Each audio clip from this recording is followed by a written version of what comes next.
Hey, this is Chris, out and about. Talk a little bit about, well, you all know I drive for Uber and Lyft.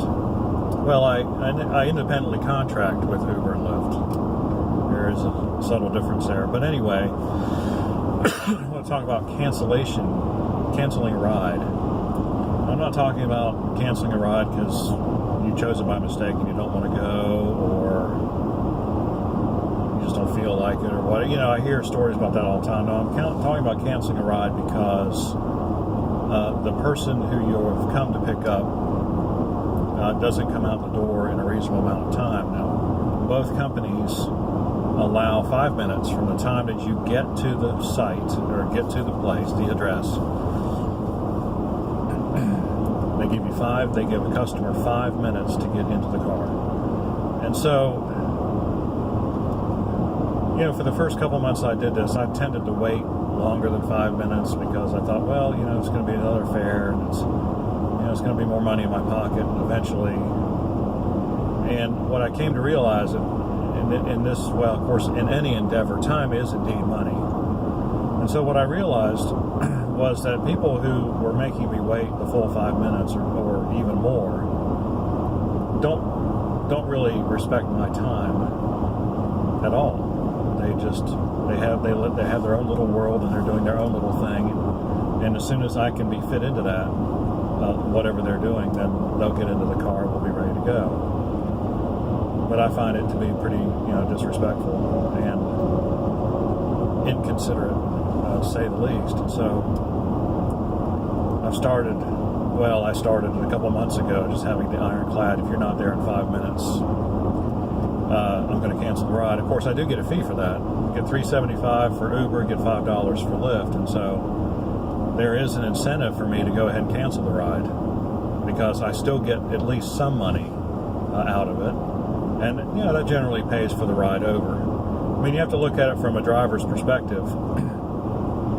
A rider orders a ride, and then they have, at the very least, 3 minutes, because I never get a ride that's closer than 3 minutes, or even if it is, if it's closer than 3 minutes, the GPS is useless, so it takes me 3 minutes to find it anyway.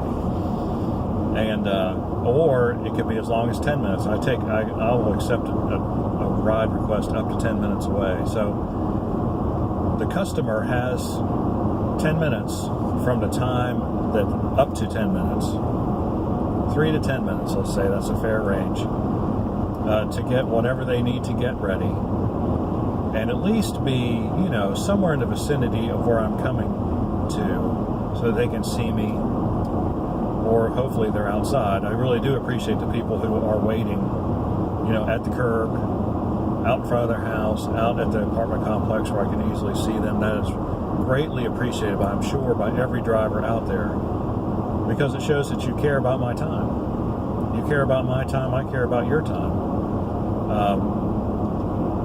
It does result in a better ride because my attitude's better. That's if I have to wait 5 minutes for somebody, I kind of get irritated. But anyway, back to the timetable. You got 3 to 10 minutes to get ready. Whatever it is you need to get. Grab your purse, get your wallet, finish brushing your hair, whatever. And so I get there, and it's not like I get there and I say, okay, I'm here. The GPS inside the app says that. So when I'm there, when the app says I'm there, it really does mean I'm there. I'm not like, cutting the app on or saying I'm there a couple minutes early or anything like that. So that's impossible. You can't do that. And so you've had your 3 to 10 minutes to get ready. And so it becomes especially irritating when someone wants to take that extra 5 minutes.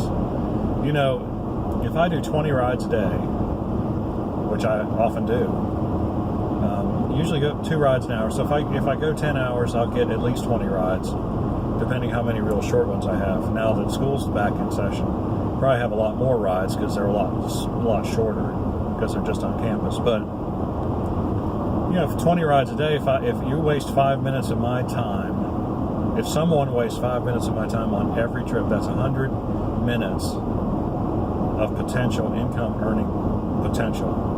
I just said potential twice, didn't I? That I've lost. and I can't get that back. And so I either have to accept then I'm just going to make less money that day, or I'm going to have to work an hour and a half longer to make the same amount of money. And I just, I'm not going to do that. I'm not going to do that at all. So,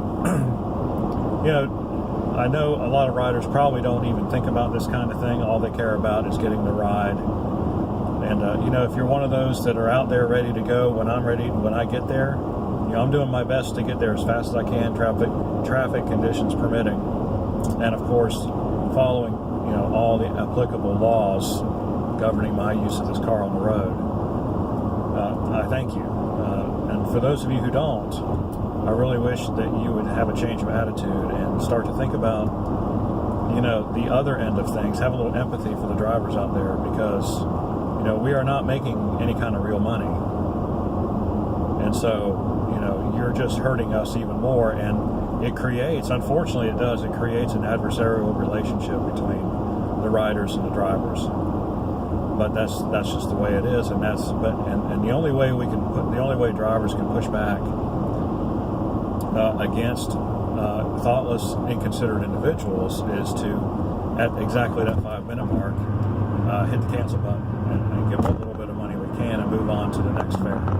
So, just thought I'd let you know that's what goes on during the day when I'm out driving around. And so, if you have any questions or comments, please leave them in the section below. Like and subscribe. We appreciate it when you do. We'll see you on the next video.